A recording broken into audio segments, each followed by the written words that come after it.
After his departure from New Japan Pro Wrestling, reportedly several companies are interested in signing Kota Ibushi, one of them being AEW, another being WWE. Got the very latest details on his post-New Japan Pro Wrestling career, as well as comments from the likes of the Young Bucks and Ibushi himself on what his future career could hold now that he has left New Japan Pro Wrestling. Kenny Omega was not at AEW Dynamite last week due to visa issues. Will he be at Dynamite tonight on TBS? We've got the very latest details on his visa struggles. Brandi Rhodes, obviously the Rhodes are in the stories a lot recently with Cody Rhodes winning the men's Royal Rumble match. She has commented on her exit from AEW last year alongside her husband. AEW has also announced a refresh of its community outreach program, and several more episodes of Dark Side of the Ring have been announced featuring some WWE legends.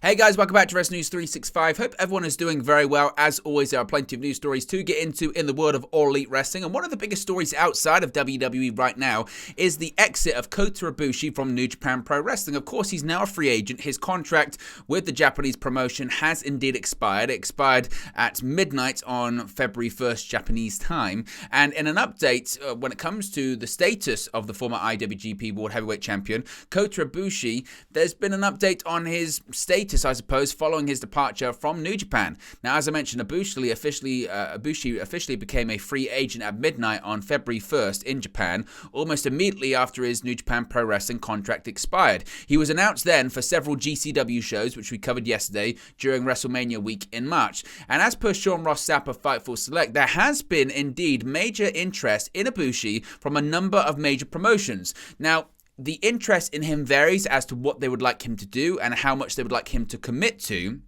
Some promotions reportedly just want him for one-off appearances, which you would think AEW would probably fall into that category. Others are trying to sign him to a full-time deal, which probably WWE would fall into that category, as well as AEW, but certainly you would think AEW would be more flexible. And some smaller promotions, like your Impact Wrestlings, like your NWA, MLW, those other ones, they possibly could be looking at one-off appearances, obviously, but you would think WWE, they'd want him to be there on a full-time basis. AEW, in an ideal world, they'd want him there on a full-time basis, but they'd be open to one-off or certainly limited appearances, as they have been with certain other talents in the past. Now, it has been heavily speculated that Ibushi will ultimately sign with WWE. The former IWGP World Heavyweight title holder recently named 3 WWE stars he wants to work with. Now, some have also interpreted Ibushi's response when asked about his Golden Lovers team with Kenny Omega to indicate that Ibushi is possibly considering a WWE move. But he's also teased an AEW run, naming former AEW World Champion Hangman Adam Page as his dream opponent. So, again, there's quite a lot. There's quite a lot in terms of speculation surrounding his future. Now, Ibushi himself has broken his silence about the possibility of joining AEW now that he is a free agent. Ibushi joining AEW has been a dream scenario for many of the promotion's fans, largely due to his connection to the Young Bucks and Kenny Omega. Now, the man himself has now addressed the possibility of joining AEW. Speaking to Dark Perusu Flausian, Ibushi said, quote, "About money, I think it's very much unnecessary, but for me, the things I care about and what's necessary are more important. So I don't want to be in a match without meaning. There aren't a lot of matches without meaning, but I think I'll show up in places in the future that truly and fully understand me. A lot of my best friends are in AEW. My younger peers in Japan are also growing up there. Nonetheless, I don't think of going to AEW immediately. I want to have a school in Japan. Once that's been worked out, I think I'll talk with AEW." So, it sounds like those fans hoping to see Ibushi in AEW immediately may have to wait a little while, but the door is certainly open for somewhere down the line. Now, as I mentioned, Kenny Omega, his status with AEW has been a little bit up in the air when it comes to visa issues in terms of attending Dynamite tonight. We'll talk about that later on in the show. But the Young Bucks also, they've released a statement talking about Ibushi. Now, as I mentioned, all eyes are now on the inaugural IWGP World Heavyweight Champion Kota Ibushi after it was announced his contract with New Japan has expired. It's since been confirmed that Ibushi will be part of GCW's The Collective during WrestleMania weekend, but several other companies are reportedly interested in doing business with Ibushi Ibushi as well. Naturally, a couple of stars from AEW, Matt and Nick Jackson of the Young Bucks, are intrigued by what they could produce in the ring with Ibushi, but perhaps more importantly, they consider Ibushi a great friend. Quote, I spoke to the Young Bucks about Kota Ibushi. Love him, miss him. He kept us in the loop the night of the Tokyo Dome about Kenny, kept sending us little updates. Goes without question, we'd love to have him around or work with him. I think he has the ability to do whatever he wants, Dark Perusu Flausian posted on Twitter. Now, Ibushi, as I mentioned, has been on the shelf since October 2021 after dislocating his shoulder during the G1 Climax 31 finals against current IWGP World Heavyweight Champion Kazuchika Okada. Now, controversy occurred following Ibushi's injury after the veteran claimed he was pressured into returning from injury early by New Japan. Furthermore, Ibushi said he had to endure, quote, sexually harassing bosses and unreasonable power harassment during his New Japan run. The company punished Ibushi with a 10% pay reduction for 3 months. Once everything had blown over, fans thought it was only a matter of time before Ibushi came back to chase the IWGP Heavyweight Gold once more. But obviously, that would not be the case, and that is not the case. So, again, the Young Bucks would like to have him. He would be open to going to AEW, but at the same time, it doesn't appear that anything's going to happen immediately. Well, what about the statement of New Japan Pro Wrestling? Well, New Japan have released a statement as well, confirming the departure of Kota Ibushi from the company, saying, quote, with the conclusion of his contract period on January 31st, 2023, Kota Ibushi has departed New Japan Pro Wrestling. New Japan announced yesterday, quote, Ibushi had been recovering from injury since October 2021. The statement added, quote, we apologize to Ibushi's fans for the abrupt announcement and join them in wishing Ibushi the very best in all of his future endeavors. Now, as I mentioned, Ibushi himself, he's commented on his exit from New Japan. This has certainly been a developing story, a story that's got quite a few people's attention, and he's taken to Twitter to comment on his exit from the promotion, saying, quote, there were various conflicts, but thank you to New Japan Pro Wrestling. I chose the position of being free to renew my contract. Thank you for the long and condensed period. Thank you. From now on, I hope you will watch over my path. I don't know what will happen, wrote Ibushi.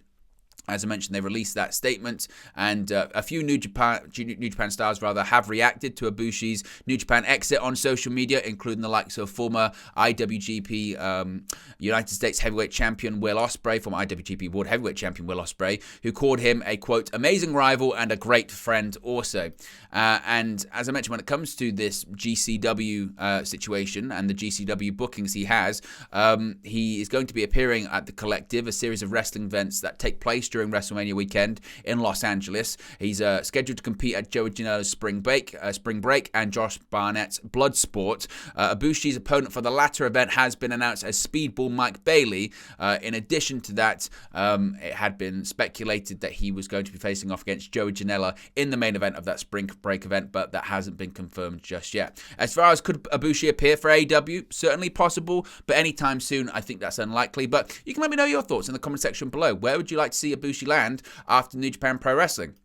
Now, speaking of Ibushi, of course, one name heavily linked to Kota Ibushi throughout his career is Kenny Omega. And since winning the AEW World Trios Championships alongside the Young Bucks back on January 11th, Kenny Omega has been pretty much MIA from AEW television, right? Whereas no one had any clue where certain people are when they go missing from television. Everyone has known that Kenny Omega's been dealing with visa issues. Now, said visa issues appear to have been nipped in the proverbial bud. Dave Meltzer of the Wrestling Observer newsletter is reporting that Omega's visa issues have been cleared up and that Omega will be in Dayton, Ohio tonight for Dynamite and Rampage. Now, it's unclear whether Omega will be appearing on screen during the tapings, with 6 matches announced for Dynamite, including Bryan Danielson versus Timothy Thatcher, Jon Moxley versus Hangman Adam Page, and Jade Cargill defending the TBS Championship against Red Velvet. It would seem unlikely that Omega would wrestle tonight. A match for Rampage, which would air on Friday, cannot be ruled out there. That certainly is a possibility. Now, Omega's return only comes 2 weeks after the Young Bucks were defeated by Top Flight in tag team action on Dynamite, setting up Dante and Darius Martin as potential trios title challengers. Top Flight announced on Rampage this past Friday they intend to challenge for the belts alongside their frequent partner AR Fox. The trio previously challenged former champions Death Triangle for the trios titles in November and also won the $300,000 Three Kings Christmas Casino Trios Battle Royale in December on Rampage. They are currently scheduled to wrestle on last night's Dark, which they did, defeating Peter Avalon, Ryan Nemeth, and Cesar Bononi of the Wingmen. So Kenny Omega will be on Dynamite tonight as, well, he'll be at the tapings. Whether or not he's going to be appearing on the show, one would think minimum backstage vignette, probably a match on Rampage on Friday, or at least an appearance. He'll appear in person, surely. He will, I would think.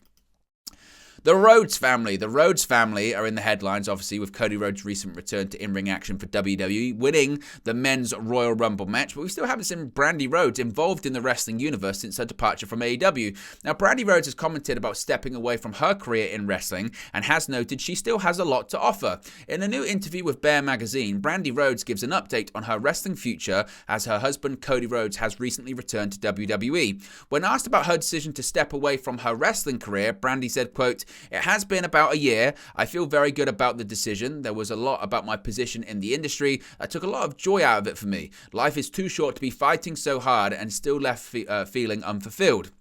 Especially with everything that I have to offer, still mentally and physically, I'd like to experience joy in my contributions at this point." In her position as on-screen talent as well as Chief Brand Officer for All Elite Wrestling, Brandi's complicated position was featured on Rhodes' reality show Rhodes to the Top.